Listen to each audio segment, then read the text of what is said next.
Ti prego, ascolta, ti prego, fermati un poco, mi devi capire.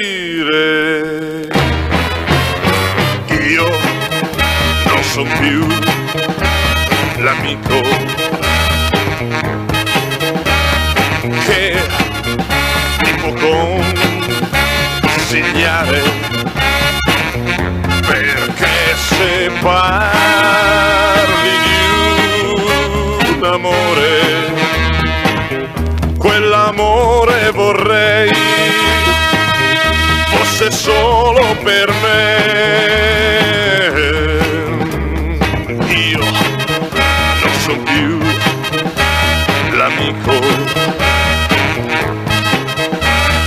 che ti può stare vicino,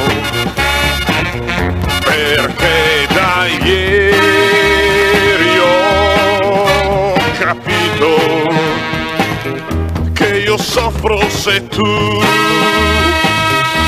non parli di me. Io prego in silenzio, chiedo al Signore di avere te.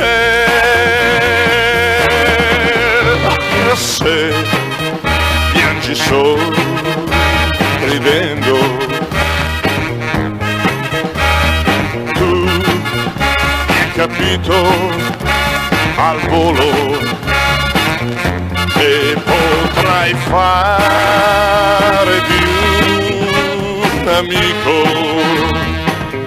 qualche cosa di più grande per te, di più grande per te.